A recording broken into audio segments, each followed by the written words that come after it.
सरस्वती शिक्षा समिति पाली द्वारा संचालित ऑनलाइन शिक्षण सत्र 2020-21 में आप सभी भैया बहनों का हार्दिक स्वागत एवं अभिनंदन है।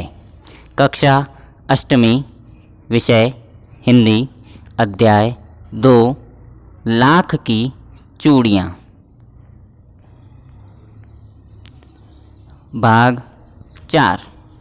मैं बहुधा हर गर्मी की छुट्टी में अपने मामा के यहाँ चला जाता और एक आध महीने वहाँ रहकर स्कूल खुलने के समय तक वापस आ जाता।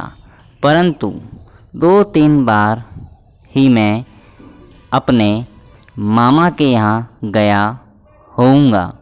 तभी मेरे पिता की एक दूर के शहर में बदली हो गई और एक लंबी अवधि यानी समय तक मैं अपने मामा के गांव न जा सका। तब लगभग 8-10 वर्षों के बाद जब मैं वहां गया तो इतना बड़ा हो चुका था कि लाख की गोलियों में मेरी रुचि नहीं रह गई थी। अतः कई दिनों तक मुझे बदलू का ध्यान न आया। इस बीच मैंने देखा कि गांव में लगभग सभी स्त्रियां कांच की चूड़ियां पहने हैं। विरले यानी बहुत कम ही हाथों में मैंने लाख की चूड़ियाँ देखी। तब एक दिन सहसा यानी अचानक मुझे बदलू का ध्यान हो आया।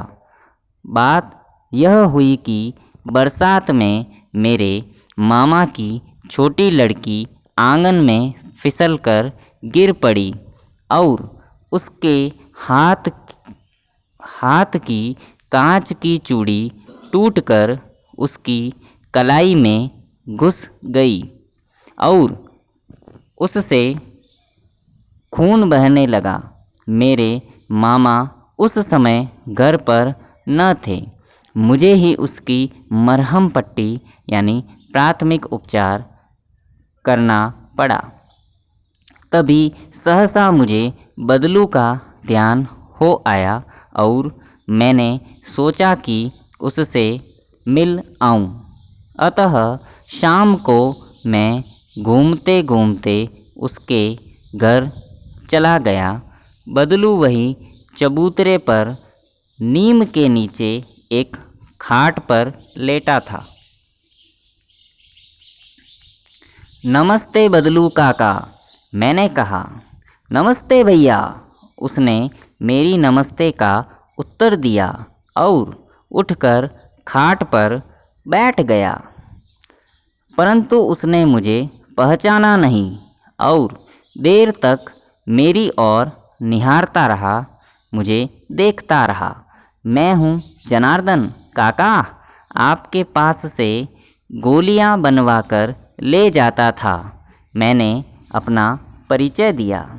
बदलू फिर भी चुप रहा, मानो वह अपने स्मृति पटल पर अतीत के चित्र उतार रहा हो, यानी उसकी यादें ताज़ा हो रही हो। और तब वह एकदम बोल पड़ा, आओ आओ लला, बैठो, बहुत दिन बाद गांव आए। हाँ, इधर आना नहीं हो सका काका, मैंने चारपाई पर बैठते हुए उत्तर दिया। कुछ देर फिर शांति रही। मैंने इधर उधर दृष्टि दौड़ाई। इधर उधर मैंने अपनी नज़र को घुमाया। न तो मुझे उसकी मचिया ही नज़र आई, न ही भट्टी। आजकल काम नहीं करते काका, मैंने पूछा। नहीं लला, काम तो कई साल से बंद है। मेरी बनाई हुई चूड़ियाँ कोई पूछे तब तो गांव गांव में कांच का प्रचार हो गया है।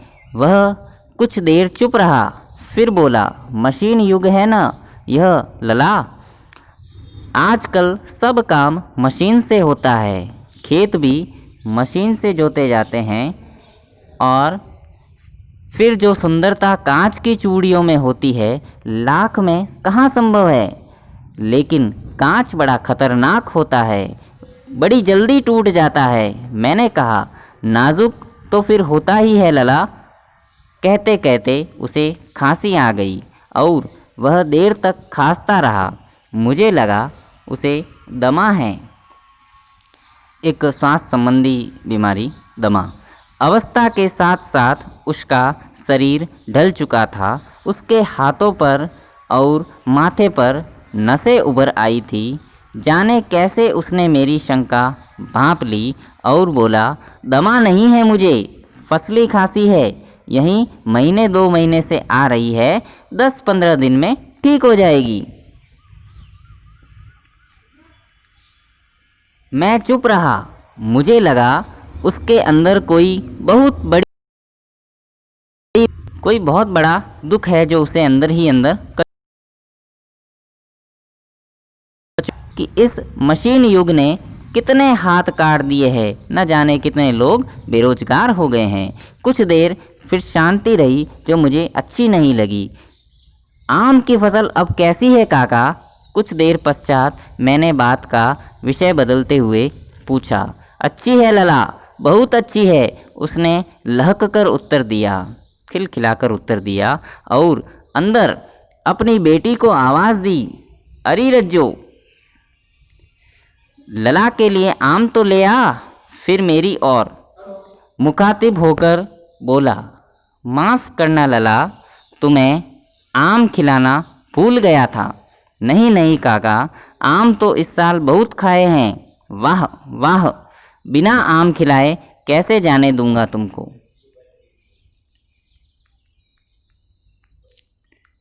मैं चुप हो गया। मुझे वे दिन याद हो आए जब वह मेरे लिए मलाई बचा कर रखता था। गाय तो अच्छी है ना काका? मैंने पूछा। गाय कहाँ है लला? 2 साल हुए बेचती, कहाँ से खिलाता। इतने में रज्जो, उसकी बेटी, अंदर से एक डलिया, बांस का बना एक पात्र डलिया मैं ढेर से आम ले आई। यह तो बहुत है काका, इतने कहाँ खा पाऊँगा। मैंने कहा, वाह वाह। वह हंस पड़ा।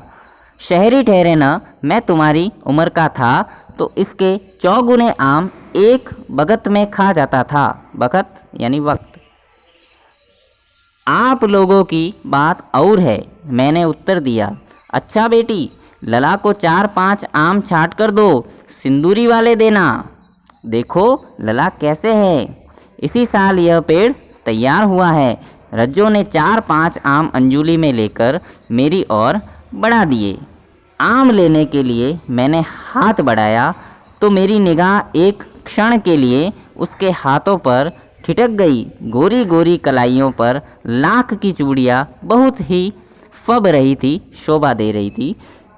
बदलू ने मेरी दृष्टि देख ली और बोल पड़ा, यही आखिरी जोड़ा बनाया था जमींदार साहब की बेटी के विवाह पर।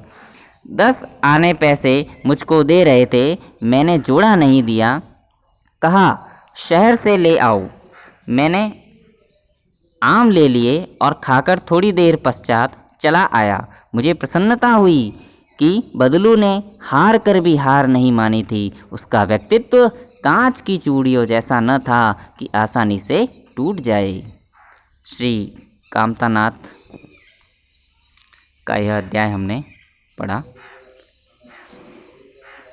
कठिन शब्दार्थ जो आपको अपनी उत्तर पुस्तिका में कक्षा कार्य के रूप में करने हैं। बहुधा, कई बार, अवधि, समय, अतीत, बीता हुआ, दृष्टि, नज़र, सहसा, अचानक, दमा, श्वास से जुड़ी बीमारी, डलिया, बांस का बना पात्र, फबना, शोभना। आज के गृह कार्य के प्रश्न। प्रश्न क्रमांक 1, लेखक के बड़े होने पर उसे किसमें रुचि नहीं रही। प्रश्न क्रमांक 2, मशीनी युग ने कितने हाथ काट दिए हैं। इस पंक्ति में लेखक ने किस व्यथा की ओर संकेत किया है। प्रश्न क्रमांक 3, मशीनी युग से बदलू के जीवन में क्या बदलाव आया।